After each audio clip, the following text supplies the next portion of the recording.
Welcome to video 2, which is the process, and we're going to talk about the concepts and processes that were learnt in class and how we adapted this to our issue for this major project.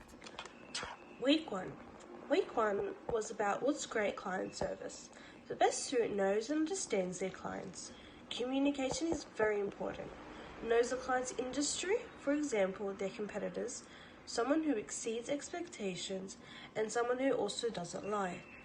Week 1 also emphasized the importance of doing your research about your clients to understand them more and going above and beyond for them.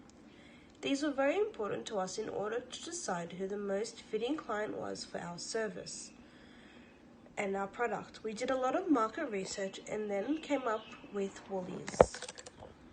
Week 2 was a podcast by Jack Smith and John Dawson. They said every brief is somewhat different in its own way. Understanding technology is critical to marketing. It's part of the job. It shapes the media and it affects everyone. Technology can let you research a large scale of people. This made us more aware of the power of technology throughout our project. Also, a point that Jack and John made was the importance of narrowing it down on what you would like to achieve. This helped us focus on one point and filter what was not necessary in our project and focus on what was important. This week's content was about managing projects. The main theme of this week was the planning process, and this has 4 phases.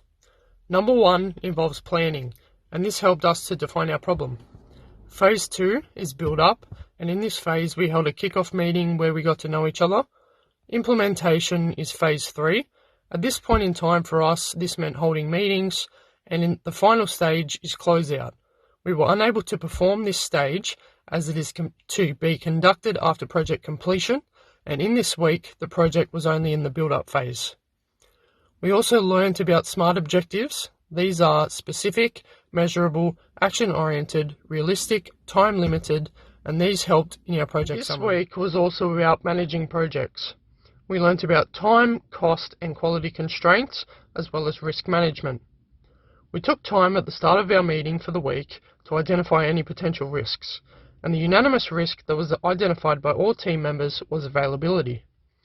The deadlines shown in our WIPs helped us to ensure that even if someone was unable to attend either class or our meetings, that they were able to work in accordance to the deadline set to ensure that work was getting done. This, however, was difficult to achieve if a group member did not read the WIPs. This week looked at efficiency, mainly why we procrastinate and what can be done to counter and or minimise this procrastination. Disorganisation is a prime reason leading to procrastination, and it was therefore important for us to identify and allocate tasks early, and we did this by paying close attention to the work breakdown structure and ensuring all team members were up to date. This week taught us that identifying unpleasant consequences of not doing tasks on time is a great way to minimise procrastination, whereas breaking the project down into smaller tasks also minimises procrastination. I personally also found great pleasure in rewarding myself with a snack after completing a task. This week entailed managing difficult relationships. It helped to identify the types of people that we might come across and how we should act in their company. There was great emphasis on blending, which is about establishing rapport, and this can be done by showing empathy and really listening to the difficult person. There was also emphasis on redirecting, which involves changing the trajectory of your interactions. This helps the group to refocus and ensure that we're all working together to try and achieve our tasks, and this week also helped us all make a conscious effort to not be difficult people in a group setting. So in week 7, we covered being proactive. So in the week 7 lecture modules, it was described as thinking and acting ahead of anticipated events. Within one of the readings, Carter Rim also described being proactive as working smarter and more efficiently, but he also described it as being able to take a step back and thinking about what you're doing. So this related with our tasks, so we had to make sure that what we were actually proposing was relevant to our client, in this case Woolworths, and if it was actually going to be efficient for them to be selling what we were proposing. So in the topic, we also covered Kaizen, which is a Japanese word for change for the good. So if what we were doing was going to improve our target issue, So in our case, it was water wastage and water usage. And if Woolworths were actually going to be able to sell our products. So infographics were also shared as a form of Kaizen, as a way to improve the way businesses display information and share information with their audiences. So this module really helped with us focusing on if what we were actually going to be sharing was going to be relevant, what we really needed to be able to share with our client. In other words, really not selling ice to Eskimo because it's not relevant information. So in reflection, being proactive in our approach was essential, and being able to apply Kaizen and focusing what was actually needed for the task and not bubbling around it. Week 8 was all about conquering our fears. In this week, we did learn that many people have many unique fears in life, and that everybody has to prepare in order to overcome and conquer this fear. We learned that we have to turn this fear into courage in order for a positive and successful outcome. So according to our project, we feared that we would not be able to find the time to meet and be present at the same time because of our busy schedules. So it was a challenge in order to set up a meeting for everyone to attend at the same time and communicate about the project. However, we did overcome this by communicating via a group chat and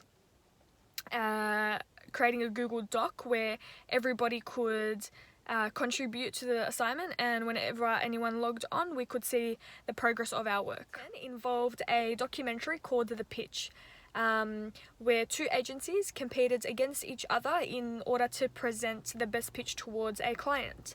In this week's content, we also learnt about the 6 principles of making a good pitch, which include transparency, respect, bravery, communication and access, timing and working together, by which we included when doing our project. We created time, we communicated well via group chat and live meetings, and we all worked together and collaborated in order to present the best pitch for our clients. In week 11, we learnt about persuasive presentations. This included learning about some of the basics when presenting, such as strong voice, body language, coming prepared, such as not reading off palm cards, and we learnt that persuasive presentations do include emotion in order to persuade an audience of the topic and come across as a strong presenter and having a strong pitch. Nancy Duat explains that the model she developed for her designing transformative presentations, she explains the essential qualities of an excellent presentation by analysing speeches of Martin Luther King and Steve Jobs. We did apply this to our project by practicing our presentation and coming across as intriguing as possible in order to create the best pitch for our client.